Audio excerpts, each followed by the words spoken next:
अब ये दास आपको ये बताना चाहता है कि परमात्मा जब आए थे वो ये कहा करते थे कि भाई न तो तुम्हारे हिंदुओं को कोई ज्ञान, तुम्हारे गुरुओं को अपने ही सदग्रंथों के विषय में, और न ही मुसलमानों के ये काजी और मुल्लाओं और पीरों को ज्ञान अपने ही पुराणों के और अपने ही कुरान के विषय में। ये सब अपनी दंत कथा सुनाकर अपने ही शास्त्र विरुद्ध साधना करके अपना जीवन व्यर्थ कर रहे हैं, उनको पूर्ण ज्ञान नहीं है।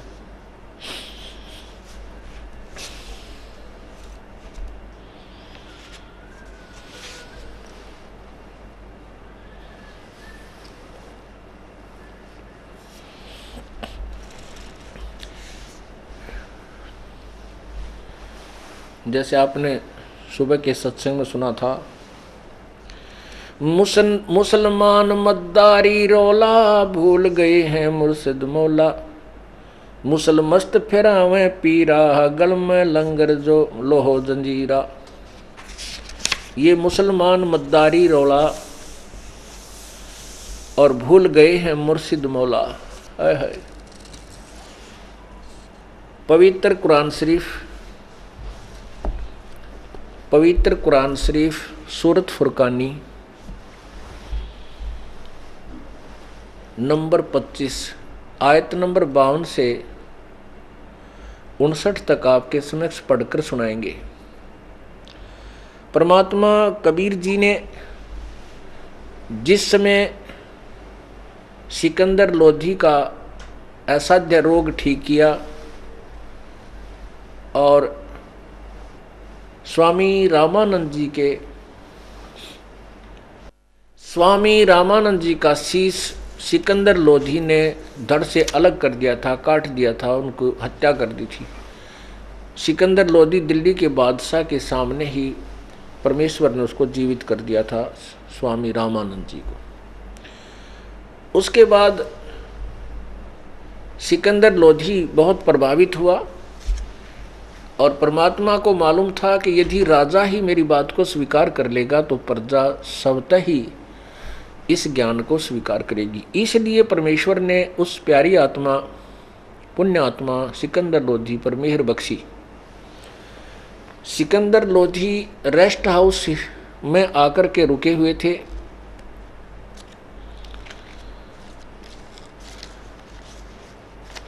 बनारस में, और सवेरे भगवान कबीर परमेश्वर जी भी वहाँ चले गए, क्योंकि उन्होंने सिकंदर लोधी के साथ दिल्ली आने का प्रॉमिस किया था। सिकंदर लोधी ने परमेश्वर से उपदेश ले लिया था। सिकंदर लोधी परमेश्वर कबीर जी के शिष्य बन गए थे। परमेश्वर सुबह सुबह जब वहाँ पहुँचे, सिकंदर लोधी ने पूछा कि प्रभु, मेरा असाध्य रोग किसी से ठीक नहीं हुआ था। सभी मुसलमान पीरों ने, मुल्लाओं ने, सभी ने अपनी जो क्रिया करनी थी वो सभी कर ली, सभी जंतर मंतर किए, और जितने भी कोई बलि वगैरह चढ़ानी थी हमने सारी कर दी। फिर वेदों से खूब इलाज करवाया। फिर हिंदू संतों से भी मैंने अपनी आध्यात्मिक क्रिया से स्वस्थ होने की प्रार्थना की। वो भी अपनी सब क्रियाएं करके थक चुके। हे परमात्मा, आपके सप्रस मात्र से, आपके आशीर्वाद मात्र से ये दास स्वस्थ हो गया। परमात्मा, ये कारण क्या है? क्या इनके पास साधना शक्ति भक्ति ठीक नहीं है? परमात्मा कहने लगे, साच कहूं तो जग मारन दावे और झूठ कही ना जाइयो।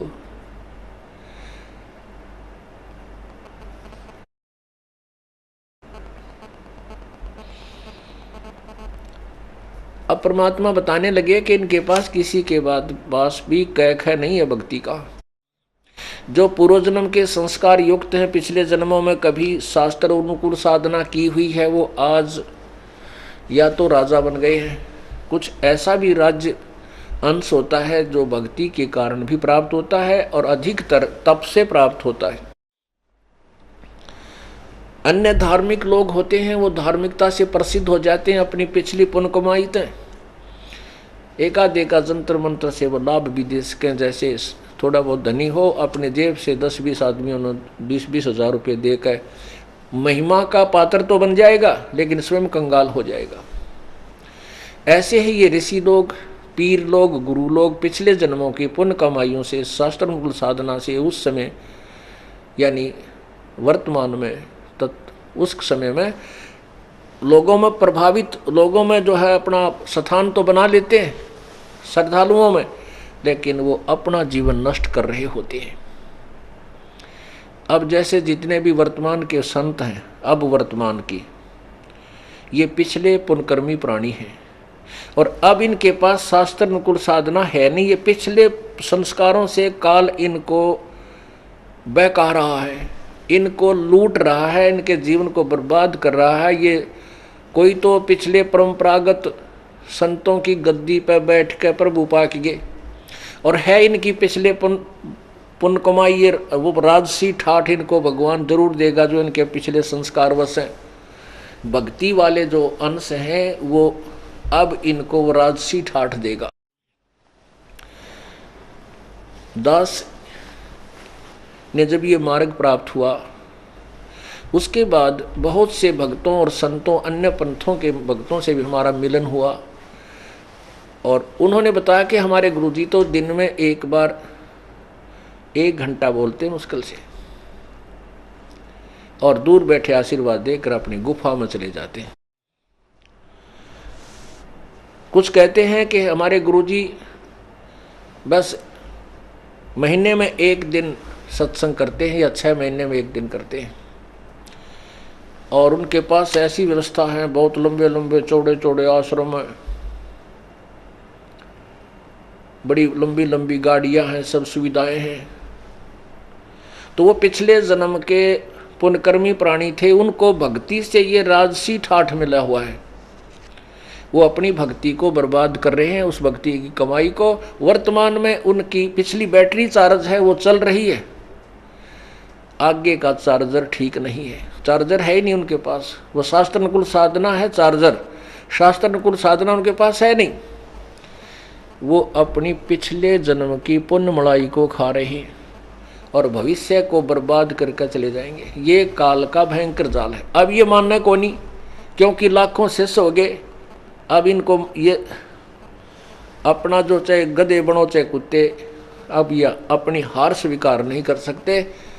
यदि ये संत जन, यदि ये भगवान के प्यारे हैं, भगवान से डरने वाले हैं और जनता का हित चाहते हैं, इनको चाहिए कि सच्चाई को स्वीकार करके स्वयं ऐलान कर दें कि भी हमने आज तक ये ज्ञान नहीं सुना था और हमारी साधना बिल्कुल गलत है। तो ये पाप के बागी नहीं रहेंगे। और फिर भी कोई मूर्ख चेला उनका चिपटा रहेगा तो मरो पड़ो बाढ़ में, उनके सिर पर भार नहीं।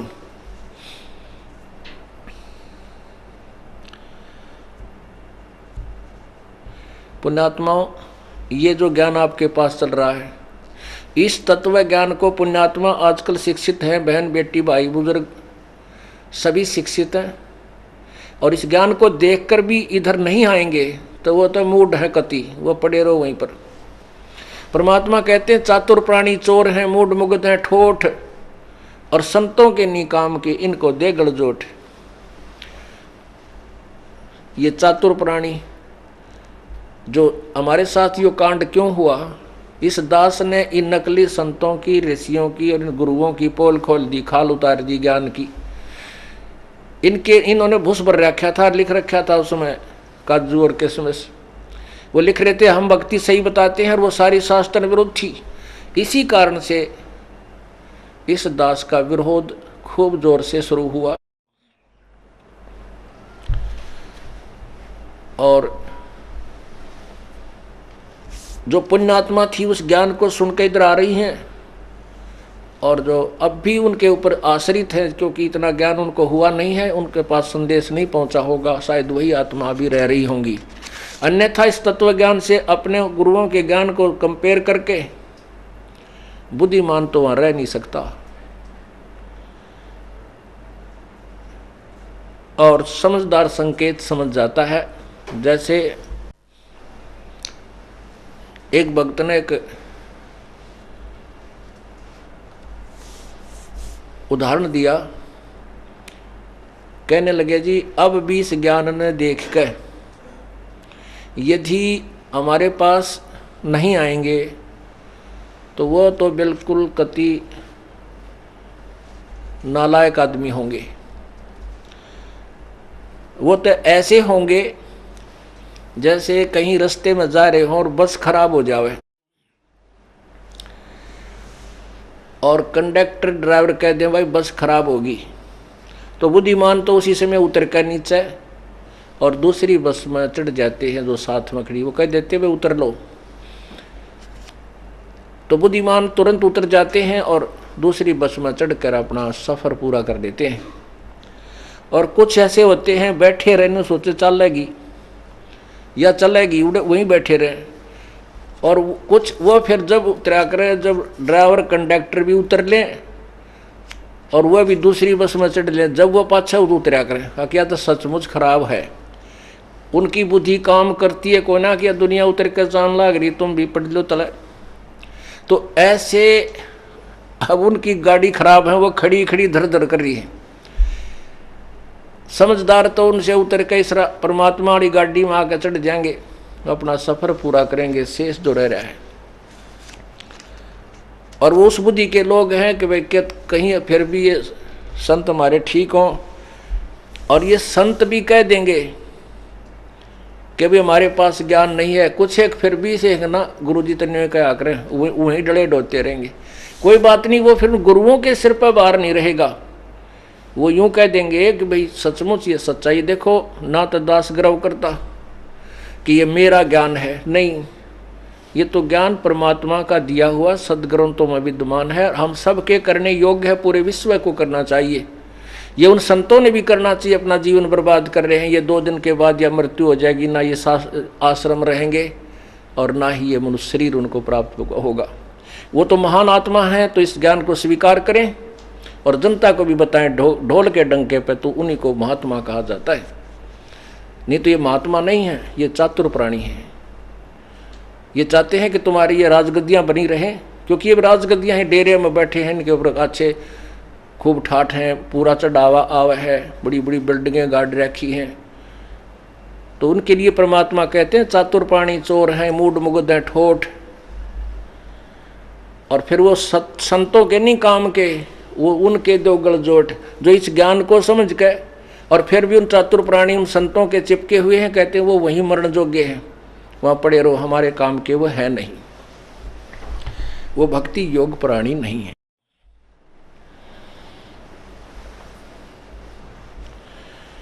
अब क्या है, कबीर परमात्मा सिकंदर लोधी को बता रहे हैं कि न तो हिंदुओं के पास ये तत्व ज्ञान, न इन मुसलमानों के पास। परमात्मा ने कहा कि सिकंदर लोधी, आप एक सबसे बड़ी गलती कर रहे हो कि आप जबरदस्ती हिंदुओं को मुसलमान बना रहे हो। अब सिकंदर लोधी बिल्कुल करबद्ध होकर कहता, प्रभु हमारे मुसलमान धर्म के जो ये पीर हैं, हम ये चाहते हैं कि जो हिंदू भाई हैं हमारे, वो शास्त्र विरुद्ध साधना कर रहे हैं, देवी देवताओं की पूजा करते हैं और मूर्ति पूजा के चिपके हैं, ये अपना जीवन बर्बाद कर रहे हैं। हम इनके हित में जबरदस्ती इनको मुसलमान बना करके अब परमात्मा, पूर्ण परमात्मा की भक्ति करवाना चाहते हैं। और हमने इनसे क्या लेना है सतगुरु, हम ये चाहते हैं हमारे भाई हैं, ये भी मनुष्य है, ये शास्त्र विरुद्ध साधना कर रहे हैं, देवताओं की पूजा करते हैं और देवताओं की पूजा नहीं करनी चाहिए। एक अल्लाह समर्थपूर्ण परमात्मा की भक्ति से ही मोक्ष होता है। हम ये इसीलिए इनको मुसलमान बना रहे हैं कि इनका कल्याण हो जाए, और हमने कोई शौक नहीं है। पुण्यात्माओं, बहुत अच्छी बात थी यह, उनकी जो मुसलमानों का जो इरादा था, वो मुसलमान बनाने से कोई उनको उद्देश्य पूर्ति नहीं होती थी। वो ये उन्होंने ये मान रखा था कि हमारा जो ज्ञान है, हजरत मोहम्मद जी को जो कुरान प्राप्त हुई है, ये सुप्रीम ज्ञान है, इसके बराबर कोई ज्ञान नहीं। और ये हिंदू भाई बुतों की पूजा करते हैं, मूर्तियों की पूजा करते हैं, उन देवताओं की पूजा करते हैं जो इनको कोई लाभ हानि कर ही नहीं सकता। ये अपना जीवन व्यर्थ कर रहे हैं। पुण्यात्मा, ये सत्य है ये तो, लेकिन अब मुसलमान भाइयों को भी ना पता था, तुम भी डरे डोरे हो, तुम्हारे पास भी पूर्ण ज्ञान नहीं है। अब देखिए पवित्र गीता जी, इसके बाद आपको कुरान शरीफ दिखाएंगे जो दोनों मेल कर हो जाएंगे। ये है पवित्र श्रीमद् भगवत गीता जी,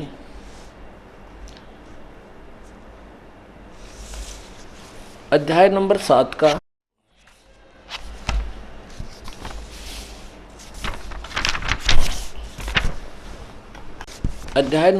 का श्लोक 12 से लेकर 15 तक और 20 से लेकर 23 तक आपको सुनाते हैं। ये देखिएगा, अध्याय नंबर 7 और श्लोक नंबर 12 में कहा है, गीता ज्ञान दाता कह रहा है, और भी जो सतगुण से उत्पन्न होने वाले भाव हैं, यानी सतगुण विष्णु से, और जो रजगुण तथा तमगुण से उत्पन्न होने वाले भाव हैं, उन सब को मुझसे ही होने वाले ऐसा जान, परंतु वास्तव में उनमें मैं और वे मुझ में नहीं हैं।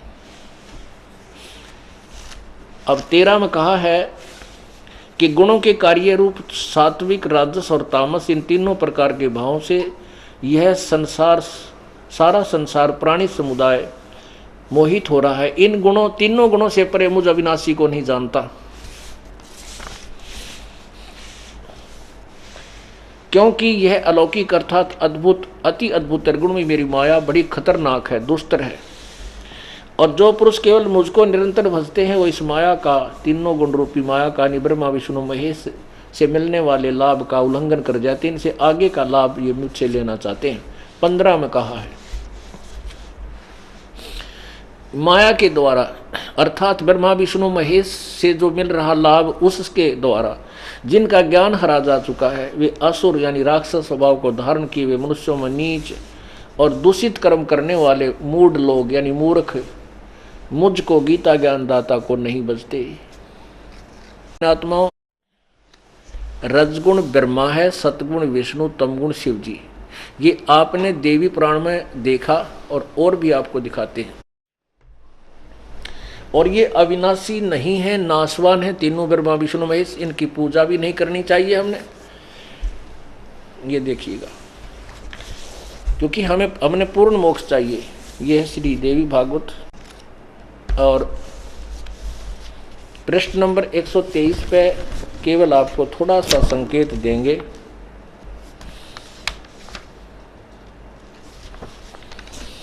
ये है यह है 3रा सकंद, अध्याय 4 और 5, 123 पृष्ठ पे।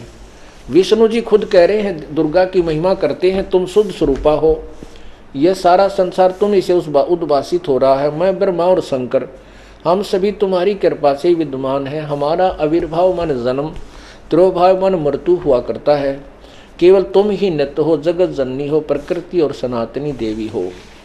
भगवान शंकर बोले, देवी यदि महाभाग विष्णु तुम्ही से प्रकट हुए हैं, तो उनके बाद उत्पन्न होने वाले ब्रह्मा भी तुम्हारे ही बालक हुए।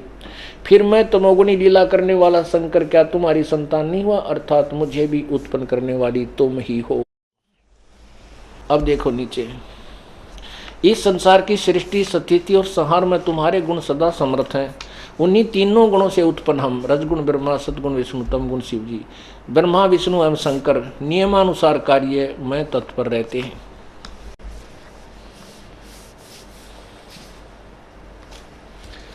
क्या सिद्ध हुआ कि रजगुण ब्रह्मा है, सतगुण विष्णु है, और ये दुर्गा के पुत्र हैं और काल इनका पिता है।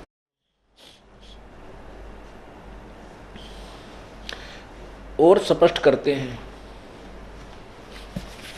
ये श्री देवी पुराण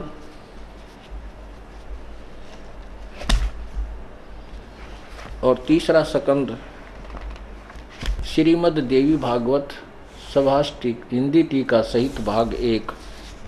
और ये कहाँ से प्रकाशित है? अथ श्रीमद् भागवत सभाष टीकम सैमात्यम खेमराज प्रकाश श्री कृष्णदास प्रकाशन बम्बई 4। इसके ये यहाँ पर देखिएगा श्रीमद् देवी भागवते भाषा टीका युक्ते तृतीय स्कंध है प्रारंभते। अब तीसरा स्कंद यहाँ से प्रारंभ होता है और इसके देखिएगा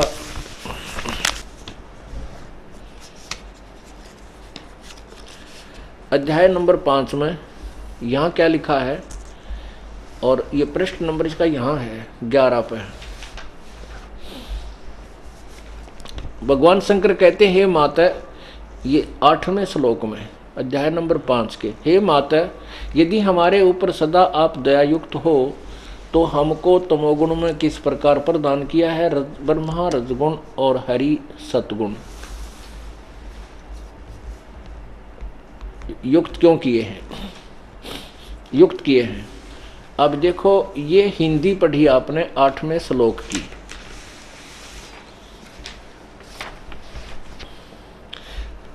अब संस्कृत पढ़िए इसी 8वें श्लोक की। 7वां समाप्त हुआ, 8वां यहाँ पर है। यदि दया धर्मना न सदाम्बिके कथम अहम विहित तमोगुण, मुझे तमोगुण क्यों बनाया? कमल जय, कमल से उत्पन्न होने वाले ब्रह्मा को रजोगुण संभव है और सुहित किमु सतोगुण हरि, और सतोगुण विष्णु को क्यों बना दिया और ब्रह्मा को रजोगुण क्यों बना? इससे सिद्ध हो गया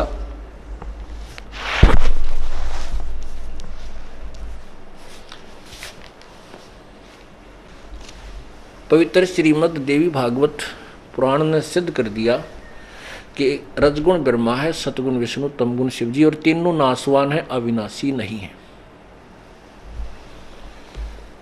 अब पवित्र गीता जी अध्याय नंबर 7 के श्लोक 12 से 15 में यही स्पष्टीकरण है। ये कोड वर्ड है, क्योंकि पवित्र गीता जी 4 वेदों का सारांश है, इसमें कोड वर्ड ज्यादा है। इसको समझने के लिए हमने अन्य सदग्रंथों का सहयोग लेना पड़ता है और साथ में तत्व ज्ञान से ही इसका निर्णय होता है। तो रजगुण ब्रह्मा है, सतगुण विष्णु, तमगुण शिवजी, इनकी पूजा करने वाले तीनों गुणों की, रजगुण ब्रह्मा, सतगुण विष्णु, तमगुण शिवजी रूपी माया, इन्हीं से मिलने वाले ज्ञान हैं। इनके ऊपर जिन जो आश्रित हैं, इनसे आगे किसी को मानने को तैयार नहीं है। जिनका ज्ञान इन्हीं देवता त्रिगुणमयी माया के द्वारा हरा जा चुका है, वो राक्षस स्वभाव को धारण किए हुए मनुष्यों में नीच और दुष्ट कर्म करने वाले, ये मूर्ख मुझे भी ना बचते।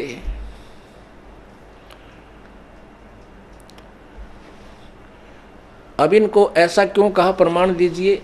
जैसे रजगुण ब्रह्मा की उपासना हिरण्यकशिपु ने की, वो राक्षस कहलाया, कैसे दुष्ट कर्म किए। तमगुण शिवजी की पूजा रावण ने की, राक्षस कहलाया, और कैसे जुल्म किए। जगत जननी को उठा लिया, अपनी मां का अपहरण कर दिया। और एक भस्मागिरी नाम के तपस्वी थे, भगवान शिव के द्वार के ऊपर साधना की 12 वर्ष, उल्टा सिर, ऊपर सिर पैर करके नीचे सिर। 12 वर्ष के बाद पार्वती के कहने से भगवान शिव ने कहा कि मांग भस्मागिरी, क्या मांगता है? भस्मागिरी ने कहा कि वचनबद्ध हो प्रभु, तब मैं कुछ मांगू। अब भगवान शिव जी ने सोचा भी भगत है, एक आधी सिद्धि मांग लेगा और क्या मांगेगा। यो कहने लगे भाई तथास्तु, मैं वचनबद्ध हो गया।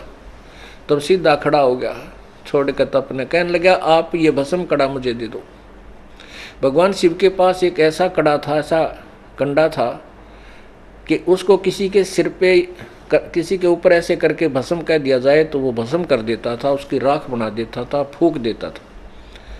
इस बात का पता था भस्मागिरी ने, और भस्मागिरी चाहता था कि मैं ये कड़ा प्राप्त करके शिव जी ने मार दूं और पार्वती को पत्नी बनाऊं।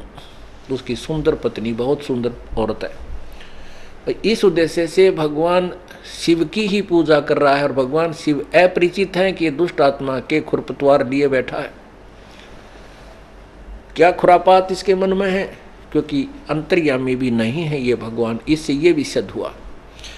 जब उसने भगवान शिव ने सोचा भाई जंगल में रहता है, भगत आदमी है, अपनी रक्षा के लिए, राक्षसों की रक्षा के लिए दिखान खातिर मांगता होगा, इसने देखकर राक्षस निकट ना होंगे, निकाल कर वो भस्म कड़ा अगले भगत ले ले।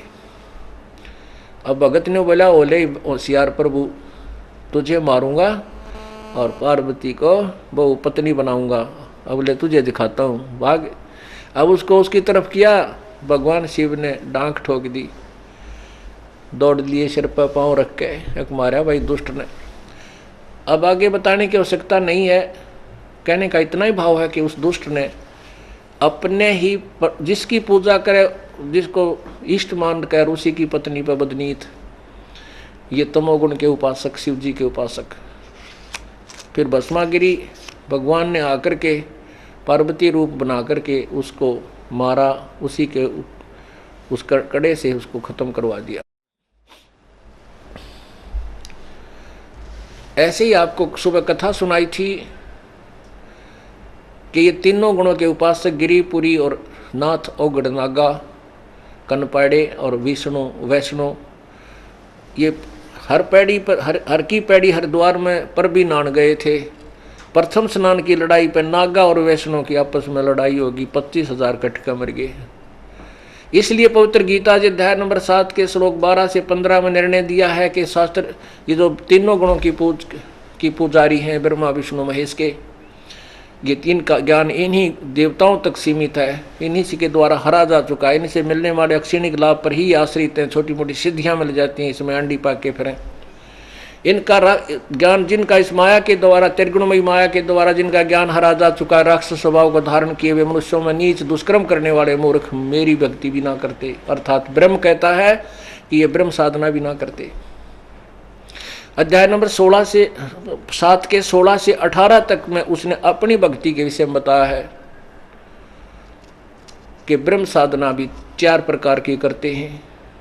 वो अन्य जंतर मंत्र कुछ नहीं करते, वो वेदों अनुसार ही सभी सिद्धियां प्राप्ति करने की चेष्टा करते हैं। लेकिन कहा कि मेरी साधना पर आश्रित भी हैं, ये हैं तो अच्छी आत्माएं, परमात्मा चाहती हैं, ये ज्ञानी आत्मा है, इनको पता हो गया कि एक भगवान की भक्ति करनी चाहिए, अन्य भगवान की भक्ति से मोक्ष नहीं होगा। इन्होंने वेदों को समझा नहीं, तत्वदर्शी संत इनको मिला नहीं, इन्होंने वेदों के में लिखे हुए ओम मंत्र जो केवल ब्रह्म का जाप है, उसी को पूर्ण परमात्मा का मंत्र मान लिया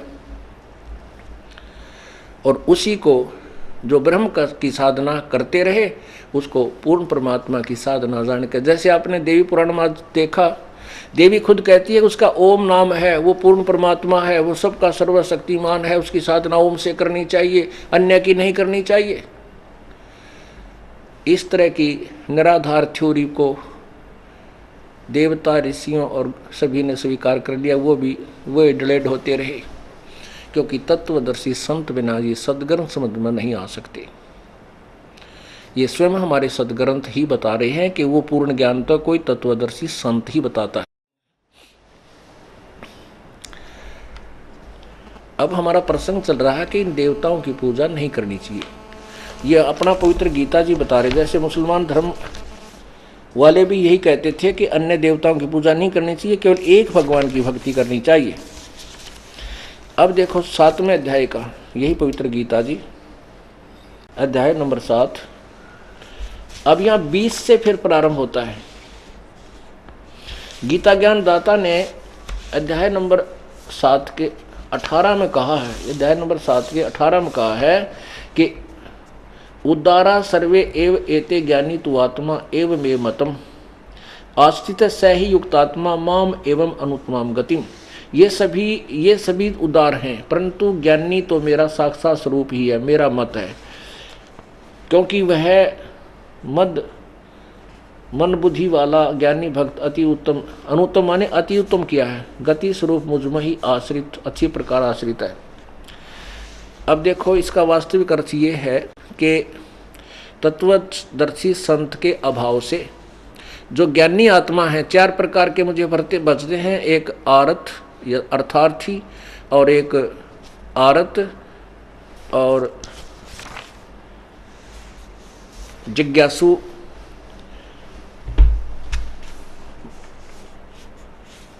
आरत, जिज्ञासु, अर्थार्थी और ज्ञानी, ये चार प्रकार के मेरी भक्ति करते हैं। आरत तो वो होते हैं जो संकट निवारण के लिए वेदों के ही मंत्रों की आवृत्ति करके एक अपना जंतर मंत्र करते हैं। वो अन्य किसी साधना का सहारा नहीं लेते, जैसे जय गणेश देवा आदि इस तरह की आरतियां वो नहीं करते। और दूसरे अर्थार्थी जो धन लाभ के लिए कोई जंतर मंत्र करते हैं, वो भी वेदों के ही मंत्रों से करते हैं और किसी अन्य से नहीं। तीसरे जिज्ञासु, जो भगवान की चाह के लिए, भगवान की प्राप्ति के लिए घर से निकलते हैं, वो एक दूसरे संतों के पास घूम कर उनसे जो ज्ञान मिलता है उसको ग्रहण करके वो फिर खूब वक्ता बन जाते हैं, वो गुरु पाक जाते हैं। कहते तीनों भी व्यर्थ है। जो ज्ञानी है, ज्ञानी को ये पता चलता है कि मनुष्य जीवन बार बार नहीं मिलता और पूर्ण परमात्मा की भक्ति के बिना मोक्ष नहीं हो सकता, ना देवताओं की भक्ति से, ना कोई अन्य तीर्थ आदि के भ्रमण से। तो वो ज्ञानी आत्मा जो है वो है तो अच्छी आत्मा, लेकिन उसने वेदों को पढ़ा, तत्वदर्शी संत मिला नहीं, और ओम मंत्र को पूर्ण परमात्मा का जान के और काल द्वारा भ्रमित ज्ञान को सुन के, जैसे वो ब्रह्मा जी को कहा कि तुम तप करो, वो शास्त्र विरुद्ध साधना काल ने बता दिया आकाशवाणी द्वारा, जबकि वेदों और गीता जी मना किया कि हठ योग नहीं करना चाहिए, शास्त्र विरुद्ध साधना ये व्यर्थ जीवन होता है। तो इस तरह कहते वो ज्ञानी आत्मा है तो उदार है, लेकिन वो मेरे वाली ही घटिया अनुतम यानी ब्रह्म तक की साधना में ही आश्रित है, क्योंकि इसने अपने वाली साधना को अनुतम क्यों कहा? क्योंकि गीता जी अध्याय नंबर 4 के श्लोक 5 में कहा कि अर्जुन तेरे मेरे बहुत जन्म हो चुके हैं, तू नहीं जानता मैं जानता हूँ। अर्थात इसे पूर्ण मोक्ष नहीं है, और पूर्ण मोक्ष बिना ये कर्म का दंड और ये दुख सुख नहीं मिट सकते, जो यहाँ के दुख हैं ये कट नहीं सकते। इसलिए कहता है कि मेरी साधना भी अनुतम है, घटिया है, व्यर्थ है, अश्रेष्ठ है। अब कुछ भाई यहाँ कहते हैं कि नहीं, भगवान अपने आप को अनुतम थोड़ा ही कह सकता है, ये तो अनुतम का अर्थ करते हैं कि जिससे उत्तम कोई ना हो। पहले तो पुण्यात्माओं, अनुतीर्ण का अर्थ फेल होता है और उत्तीर्ण माने पास। यदि अनुतीर्ण को कोई कहे कि जिससे कोई भी पास ना हो, जिसके बराबर कोई भी सफल ना हो, क्या वो अनुतीर्ण शब्द ठीक है? नहीं। अनुत्तम का अर्थ है कति घटिया, उत्तम माने श्रेष्ठ, अनुत्तम जो उत्तम ना हो। यदि हम ये सोचें कि यहाँ भगवान ने गीता ज्ञानदाता ने ये कहा है कि इसका अर्थ ये बनता है कि इससे श्रेष्ठ कोई नहीं है, लेकिन वो अपने से श्रेष्ठ और बताता। गीता जी अध्याय नंबर 15 के मंत्र 1 से 4 में और चौथे श्लोक में कहता है कि जब तत्वदर्शी संत मिल जा, 15वें अध्याय में, उसके बाद उस परम पद परमेश्वर की खोज करनी चाहिए, जहाँ जाने के बाद फिर लौटकर संसार में कोई ये भक्त नहीं आते, और जिससे पूरे संसार की सृष्टि, पूरे संसार रूपी वृक्ष को विस्तार से प्राप्त हुआ, यानी जिसने सारे ब्रह्मांडों की सृष्टि की रचना की है। और मैं भी गीता ज्ञानदाता भी उसी की शरण में हूँ, उसी की पूजा करनी चाहिए। 18वें अध्याय के 62वें श्लोक में कहा कि अर्जुन तू सर्वभाव से उस परमेश्वर की शरण में जा, जिसकी कृपा से तू परम शांति और शाश्वत स्थान यानी सतलोक को प्राप्त होगा, तेरा फिर जन्म नहीं होगा। तो इससे भी सिद्ध हो गया कि अगर गीता ज्ञानदाता अपनी को अनुतम कार्य या सर्वश्रेष्ठ कहें तो भी फेल है, तो व्यर्थ है, क्योंकि वो अपने से श्रेष्ठ किसी और को बता रहा है, वो भगवान कोई और है। गीता जी अध्याय नंबर 7 के मंत्र नंबर 29 में यही कहा है कि अर्जुन जो उस तत्ब्रह्म को और सारे आध्यात्मिक ज्ञान को और मेरे द्वारा बताए गए इस ज्ञान से उस तत्व ज्ञान को समझ लेगा, तत्वदर्शी संत के पास जाकर उसके बाद वो यहाँ की किसी चीज़ की इच्छा नहीं करता, वो केवल जन्म मृत्यु से छुटकारा पाने के लिए प्रयत्न करता है। गीता जी अध्याय नंबर 8 के मंत्र 1 में अर्जुन ने कहा परमात्मा किम तत्ब्रह्म, वो तत्ब्रह्म कौन है फिर आपसे भी ऊपर। 8वें अध्याय के 3 श्लोक में कहा कि वो परम अक्षर ब्रह्म है। गीता जी अध्याय नंबर 15 के श्लोक 16 और 17 में 3 भगवान बताए हैं, क्षर पुरुष और अक्षर पुरुष। क्षर पुरुष ये ब्रह्म है, गीता ज्ञानदाता, अक्षर पुरुष ये परब्रह्म है। और 70वें श्लोक में कहा कि उत्तम पुरुष है तू अन्य, उत्तम पुरुष श्रेष्ठ भगवान सर्वश्रेष्ठ प्रभु, तो इन ऊपर वाले दोनों से भी अक्षर पुरुष और क्षर पुरुष से कोई और ही है। वही तीनों लोकों में प्रवेश करके सबका धारण पोषण करता है। वो अविनाशी, वास्तव में अविनाशी परमात्मा है, वो परमात्मा कहलाता है। तो ये कहना कि भगवान यहाँ अनुत्तम का अर्थ सर्वश्रेष्ठ भी नहीं लग सकता। अब्दास ये कहना चाहता है कि मुसलमान भाइयों की यह थ्योरी थी तो ठीक कि अभी हम हिंदुओं को मुसलमान बनावा, ये एक अल्लाह की साधना करके अपना कल्याण करवा लें। और वो क्या बता रहे हैं, वो हमारे सदग्रंथ भी यही कह रहे हैं कि देवताओं की पूजा नहीं करनी चाहिए। अब देखो 7वें अध्याय के 23वें श्लोक में, अब 20 से 23 में, ये 7वें अध्याय के 15 से कंटिन्यूस है, उससे संबंधित है, लगातार है। अब देखो तीन त्रिगुणमयी माया के द्वारा जिनका ज्ञान हरा जा चुका है, ये 15वां है 7वें का। पुनर्फिर पढ़िए, माया के द्वारा त्रिगुणमयी माया, रजगुण मरबा, ये त्रिगुणमयी माया, ये बड़ी खतरनाक है। तो माया के द्वारा जिनका ज्ञान हरा जा चुका है, वो राक्षस असुर स्वभाव को धारण किए हुए मनुष्यों में नीच और दूषित कर्म करने वाले मूर्ख मूढ़ लोग मुझे भी नहीं बचते। अब इसी से संबंध है इस 20वें का अध्याय नंबर 7 का 20 कि उन भोगों की कामना द्वारा जिनका ज्ञान हरा जा चुका है, अपने स्वभाव से प्रेरित होकर उस नियम को धारण करके अन्य देवताओं को बचते हैं, ब्रह्म से अतिरिक्त ब्रह्मा विष्णु महेश की पूजा करते हैं। और देखो जो सकाम भक्त जिस देवता के स्वरूप को श्रद्धा से पूजना चाहता है, उस भक्त की श्रद्धा में उसी देवता के प्रति स्थिर करता हूँ। आगे देखो, अब 22 में कमाल कर दिया है, वह पुरुष उस श्रद्धा से युक्त होकर उस देवता का पूजन करता है और उस देवता के से मेरे द्वारा ही विधान किए हुए इच्छित भोगों को निसंदेह प्राप्त करता है। 23 में तोड़ पाड़ दिया। 23 में कहा है, परंतु उन अल्प बुद्धि यानी मंद बुद्धि वालों का वह फल नाशवान है। देवताओं को पूजने वाले देवताओं को प्राप्त होते और मेरे भक्त मत भक्ता मुझको ही प्राप्त होते।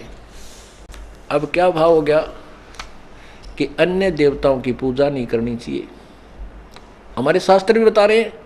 और मुसलमान भाई ये क्या कह रहे थे, वो सिकंदर लोधी के परमात्मा हम तो इनको अपना एक अचीज समझकर, अपना प्यारे भाई समझकर, बहन भाई समझकर इनको मुसलमान बना करके सच्चा अपने एक अल्लाह की पूजा के लिए करवाते हैं। तो अपने जैसे अपने बच्चे को, भाई को, छोटे को ना दूध पीवाता है, वैसे भी जबरदस्ती पिलाते, ना पी ना मारूंगा तेरा।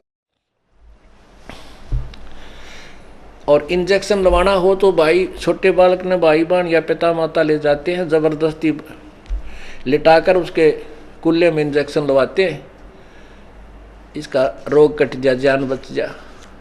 मुसलमान कह रहे हैं कि हम इस उद्देश्य से इनको मुसलमान बना रहे थे हिंदुओं को। परमात्मा कहने लगे, ले तुम्हारी भी, तुम्हारा शास्त्र, तुम्हारा ज्ञान भी तुम्हारे आगे रख देता हूं। अब देखो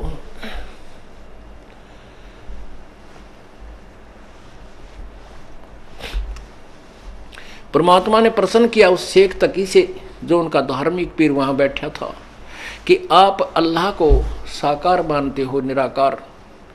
वह कहते हैं अल्लाह साकार नहीं हो सकता, अल्लाह किसी के समक्ष नहीं आता, वो तो निराकार है।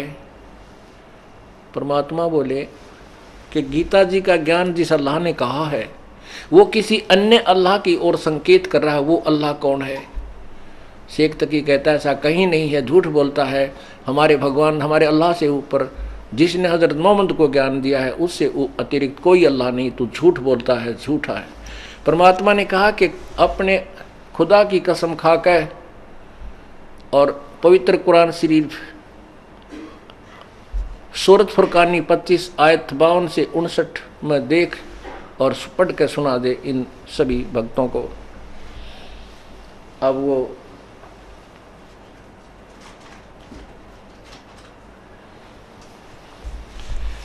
अदर वो पीर जी ने तुरंत कुरान शरीफ उठाया और लगा उसमें चश्मे लाकर पढ़ने देख गहराई से। अब देखिएगा, आपको पढ़कर सुनाते हैं पवित्र कुरान शरीफ। ये है कुरान शरीफ। इसके विषय में लिखा है, यह वह इल्हामी किताब है जिसमें संदेह की कोई गुंजाइश नहीं है। इसमें जो लिखा है वो फाइनल है। मुतरजमा है, यहाँ है शास्त्रीय अरबी पद्धति पर नागरी लिपि में अनुवाद सटीपन, इसका ये अर्थ है। ब्रहासिया रूपांतरकार हैं नंद कुमार अवस्थी और शेरवानी संस्करण। ये कहाँ से मिला है, कहाँ से प्रकाशित है, ये देखिएगा। ये वही कुरान शरीफ, ये वह इल्हामी किताब है जिसमें कोई संदेह की गुंजाइश नहीं। शास्त्रीय अरबी पद्धति पर नागरी लिपि में शेरवानी संस्करण। प्रकाशक है लखनऊ किताबघर, मौसम बाग, सीतापुर रोड, लखनऊ। इसमें आप देखिएगा,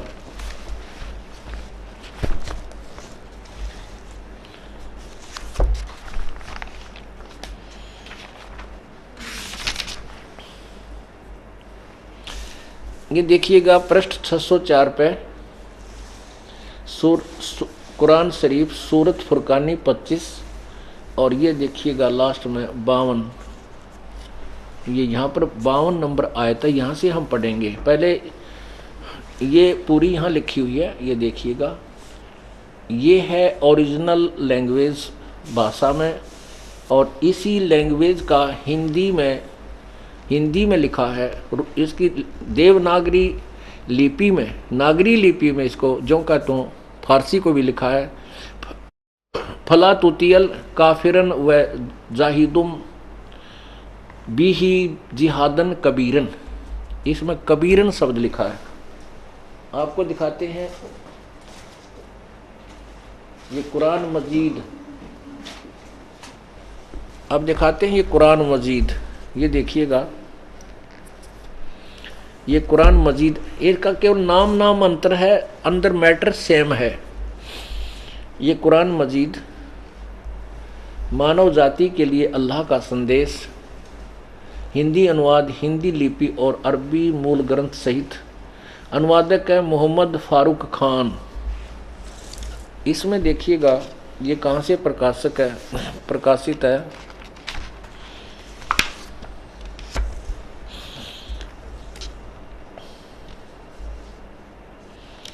इस पवित्र ग्रंथ को पाक, साफ और शुद्ध होकर पढ़ें।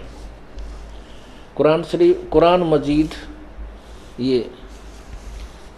ये है मकतबा अल असनात नई दिल्ली में से प्रकाशित है। ये इनके द्वारा प्रकाशित है, और प्रकरण वो ज्यों का त्यों है, इसमें कोई अंतर नहीं है। ये देखिएगा, ये 370 पृष्ठ पे, ये 300 यहाँ देखना, हाँ 370 पृष्ठ पे यहाँ देखिएगा सूरत फुरकानी।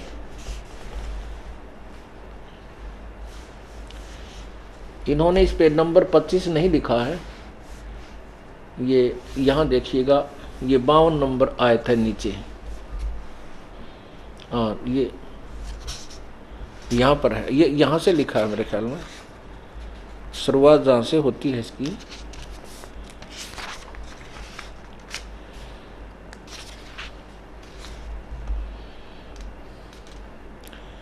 इसमें ये इन्होंने थोड़ी सी भूल होगी है, सूरत फुरकानी का नंबर नहीं लिखा इन्होंने।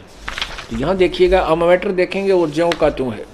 ये देखिए 52 में, ये 370 पृष्ठ पे, और वही आयत नंबर 52 है। क्या लिखा है, फला तुतियल काफिरन न व जाहिदुम बिही जिहादन कबीरा। इसमें स्पष्ट कबीरा शब्द है। अब इसको कबीरा कहो चाहे कबीरन कहो, इसका अर्थ कबीर ही है। ये 52 नंबर है। तो काफिरों की बात न मानना, और इस कुरान से तुम उनसे बड़ा जिहाद करो। बड़ा माने ये कबीर का अर्थ बड़ा कर दिया इन्होंने। और आगे देखो, अब ये 58 में 58 ये 57 में है, ये 58 है 58, इसमें ये खबीरा शब्द है, उसमें खबीरन है कुरान शरीफ में, और 59 में भी ये खबीरा है, 58 में भी खबीरा, उसमें कबीरन और खबीरन है। और ये देखिएगा आयत नंबर 19 में ये कबीरा शब्द है, आयत नंबर 21 में भी कबीरा शब्द है, इसमें कुरान शरीफ में कबीरन है, बाकी सेम मैटर है और कोई इसमें फ़र्क नहीं है। यहाँ देखिएगा, ये हम फिर पवित्र कुरान शरीफ को ही लेते हैं, ये कुरान शरीफ है और वही प्रश्न नंबर 604 पे हम आते हैं। इसमें क्या कहा है, ये 52वां शुरू होता है कि फला तुतियल काफिरन वजाहिदुम बही जिहादन कबीरन। इसका अनुवाद यहाँ किया है हिंदी में, ए पैगंबर अर्थात कुरान शरीफ ज्ञान दाता अल्लाह, जो मुसलमान भाई जिसको अपना अल्लाह यानी हजरत मोहम्मद जिसको अपना खुदा मानते हैं, वो कह रहा है कि हे पैगंबर तू काफिरों का कहा न मानना और इस न मानना और इस कुरान की दलीलों से, यानी मैं तुम्हें जो बता रहा हूँ से उनका सामना बड़े जोर से करो। कबीरन का अर्थ इन्होंने ये बड़ा कर दिया। और ये दास बताना ये चाहता है, परमात्मा कह रहे थे कि ये सभी वेद कतेब मेरा ही भेद बता रहे हैं। इसका ये अर्थ है कि कुरान शरीफ के बोलने वाला अल्लाह कह रहा है कि हज़रत मोहम्मद ये काफिर लोग हैं, ये नहीं मानते कि कबीर परमात्मा जो तेरे को जिंदा रूप में मिला था वो वास्तव में पूर्ण परमात्मा है, और तू उनकी बातों में मत आना। मैं तुझे जो बता रहा हूँ, ये ज्ञान दे रहा हूँ, आयत भेज रहा हूँ, इन पर पूर्ण विश्वास रखना और इसका संघर्ष करना, लड़ना नहीं, उनकी बात नहीं मानना। तू मेरे बातों पर, मेरे द्वारा दिए गए इस कुरान शरीफ के ज्ञान पर दृढ़ रहना। आगे देखो, अब प्रश्न नंबर 607 पे आयत 53 में कहा है, और वही है वो कबीर नामक अल्लाह, वही है वो जिसने दो दरियाओं को मिला चलाया, मीठा पानी आदि सारा कुछ। हम सिर्फ यहाँ लाएंगे आपको, ए पैगंबर, ये 58 में, ए पैगंबर उस जिंदा, ये जो तुझे जिंदा रूप में मिला था उस पर भरोसा रखो जो कभी मरने वाला नहीं है, और तारीफ के साथ उसकी पाकी बयान करते रहो। वो अपने बंदों के गुनाहों से वह काफ़ी खबरदार। इन्होंने खबीरा का अर्थ, ये खबीरा जो अर्थ है, ये खबीरन खबीरा, इसका अर्थ इन्होंने बड़ा कर दिया, काफ़ी बहुत। तो यहाँ है कि वो कबीर अल्लाह जो तुझे जिंदा रूप में मिला था वो सभी पापों का क्षमा करने वाला, गुनाहों को माफ़ करने वाला है। 59 में कमाल कर दिया। ये वही परमात्मा है जिसने आसमानों और ज़मीन और जो कुछ उनके बीच में है सबको 6 दिन में पैदा किया, फिर तख्त पर जा बिराजा। वह अल्लाह बड़ा, वह अल्लाह कबीर है। बड़ा का अर्थ कबीर हम लिख देते हैं, वह अल्लाह कबीर रहमान है, जो तो उसकी खबर किसी बाखबर इल्म वाले से पूछ देखो। ओहो, अब उस शेख तकी ने, उस स्वार्थी ने पढ़ते लिया सच्ची बात है या तो तूने कभी ध्यान भी ना दिया इस बात पे। अब वो स्वीकार करे तो जूते पड़े।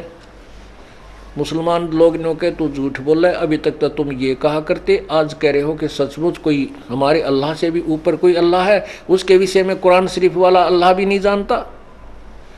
तो उनकी पिटाई हुआ है कि ये 800-700 वर्ष तुमने यही ज्ञान दिया हमारे को। अब परमात्मा कहते हैं कि जो हजरत मोहम्मद जिसे अपना भगवान मानते हैं, और आप जी भी कहते हो कि जो आयत का ज्ञान है वो परमात्मा अल्लाह द्वारा ही सीधा दिया गया है, चाहे वो फरिश्तों के माध्यम से, चाहे उन्होंने उस किसी प्रकार ऊपर से आकाशवाणी करके, या उसने उसके अंदर किसी देवता पितर ने प्रवेश करके बोला, वो ज्ञान अल्लाह का ही है। तो उस कुरान शरीफ बोलने वाला अल्लाह तो कह रहा है कि उसकी खबर किसी बाखबर से पूछ देखो। इससे सिद्ध हुआ कि तुम भी पूर्ण परमात्मा की साधना नहीं कर रहे। तुम्हारा भी भगवान जो अल्लाह तुम्हारा है वो पूर्ण मोक्षदायक नहीं है, तुम भी डरे ढो रहे हो।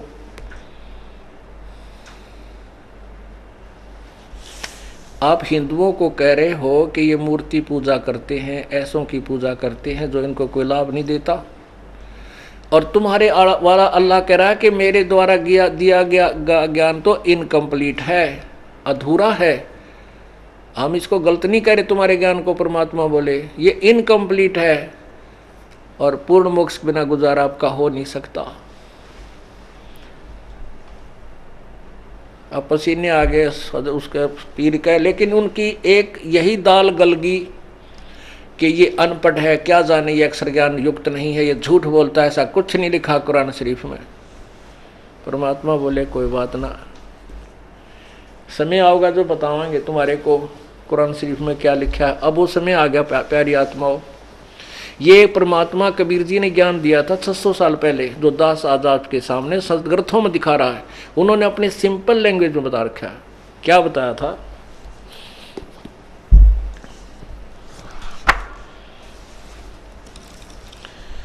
बिलो मान विस्तार बिला का, नोज उदर गर संजम जाका, जाके भोग मोहम्मद आया, नोज उदर घर मोहम्मद जाया। ऐसा ज्ञान मोहम्मद पीरम, ऐसा ऐसा जान मोहम्मद पीरम, जिन मारी गौ शब्द के तीरम। शब्द फिर जवाई, जिन गोसत नहीं भाख्या हंसा राख्या।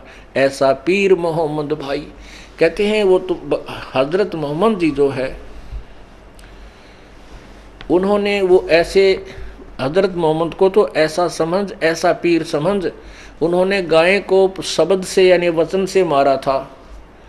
और तुम्हारा ही दृष्टिकोण, क्योंकि आप मानते हो कि उन्होंने जीवित की थी, वैसे तो कबीर परमात्मा उनसे मिले थे जिंदा महात्मा में रूप में, और फिर जब उन्होंने दोबारा याद किया था तो उन्होंने जाकर ही गऊ को जीवित किया था।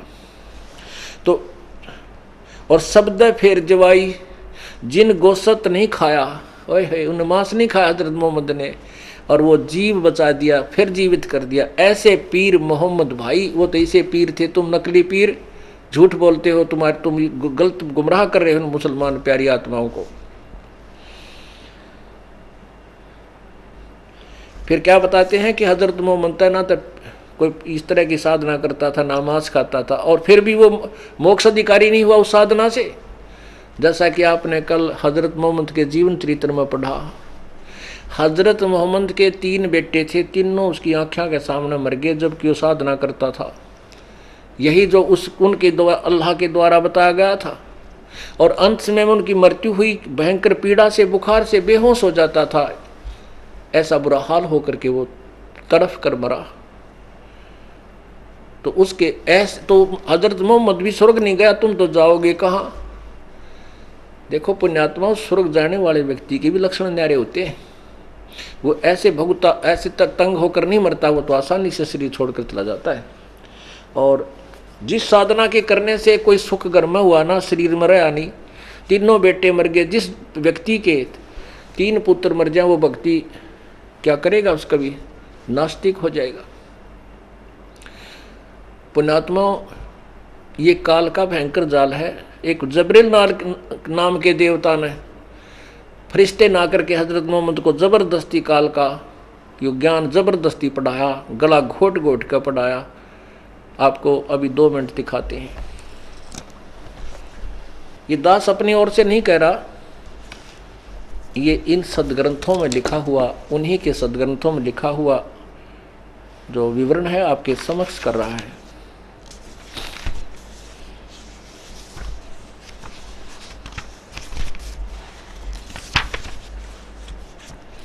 ये देखिएगा, जीवनी हजरत मोहम्मद सल्लल्लाहु अलैहि वसल्लम। ये मोहम्मद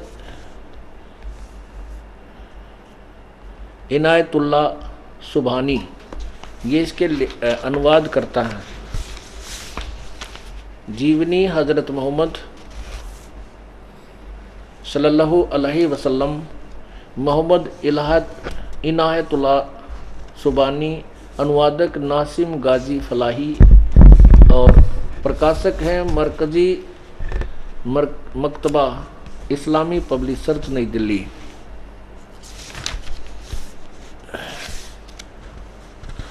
और मुद्रक हैं HS ऑफसेट प्रिंटर्स नई दिल्ली। ये देखिएगा इसकी 68 पृष्ठ पे लिखा है, इस तरह रमज़ान के कुछ दिन बीत गए। एक दिन आप यानी हज़रत मोहम्मद सल्लल्लाहु जी गुफा में आराम कर रहे थे। सुबह का सुहाना समय था। अचानक एक फरिश्ता दिखाई दिया, बहुत ही खूबसूरत और हसीन फरिश्ता। हाथ में हसीन रेशम का एक टुकड़ा भी था। बोला पढ़ो। आप सल्लल्लाहु अरसाद हज़रत मोहम्मद घबरा गए। फरमाया मुझे पढ़ना नहीं आता। आप हज़रत मोहम्मद को ऐसा महसूस हुआ जैसे वह गला घोंट रहा हो और शरीर को भींच रहा हो, और फिर छोड़ दिया और कहा पढ़ो। फरमाया मुझे पढ़ना नहीं आता। फरिश्ता कह रहा है गला घोंट के कि पढ़, फिर छोड़ दिया, गला घोंट के फिर छोड़ दिया, भींच रहा हो शरीर को, फिर छोड़ दिया, कहा पढ़। फरमाया मुझे पढ़ना नहीं आता। फिर आप सल्लल्लाहु अर्थात हज़रत मोहम्मद को महसूस हुआ वह गला घोंट रहा है और शरीर को भींच रहा है, फिर छोड़ दिया और कहा पढ़ो। आप हज़रत मोहम्मद को अंदेशा हुआ कि वह फिर गला घोटेगा और इस बार और जोर से भींचेगा। फरमाया क्या पढ़ूं? बोला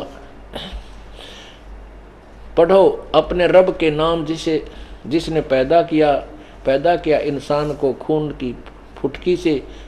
पढ़ो तुम्हारा मेहरबान रब ही जिसने कलम से सिखाया इंसान को कुछ सिखाया जो उसे मालूम न था, कुरान। फरिश्ते के बताने पर आपने पढ़ा, पढ़ते ही याद हो गया। अब डरता क्या नहीं करता रहे।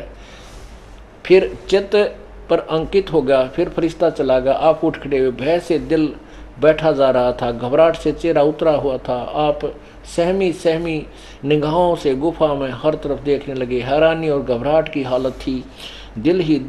दिल में सोचने लगा, अभी मुझसे किसने बात की है? ये कौन मुझे पढ़ा गया? फिर तेजी से गुफा से बाहर आए। आप सल्लल्लाहु हज़रत मोहम्मद जी को पूरा विश्वास हो गया कि यह जिन्न का असर है और जिस बात का डर था वह सच साबित होकर रही। आप अल्लाह सल्लल्लाहु यानी हज़रत मोहम्मद पहाड़ी की घाटियों से गुजरने लगे। पूरा शरीर थर थर काँप रहा था। दिल में बार बार ख्याल आता, शुरू में जो स्वप्न दिखाई दिए था वह बिल्कुल सच्चे निकले। उनसे बहुत सी नई बातें मालूम हो गई। जिस चीज़ की तलाश थी वह खुलकर सामने आ गई। लेकिन वह कौन था जो अभी यहाँ खड़ा था? वह कौन था जो पढ़ने के लिए कह रहा था? अचानक आवाज़ आई, मोहम्मद। आप सल्लल्लाहु चौंक पड़े। घबरा कर सिर उठाकर देखा तो फरिश्ता आदमी की सूरत में खड़ा था और वो पुकार कर कह रहा था, मोहम्मद तुम अल्लाह के रसूल हो और मैं जिब्रील हूँ। की घबराहट और बढ़ गई। डर के से रोंगटे खड़े हो गए। भय से कदम रुक गए। कभी दाईं तरफ देखते, कभी बाईं तरफ। यह सूरत आँखों के ओझल हो, लेकिन जिधर देखते वही दिखाई देता, जिधर मुँह करते वहीं मौजूद होता। आगे बढ़ा, पीछे हटें, नज़र नीचे करें, ऊपर उठाएं, हर तरफ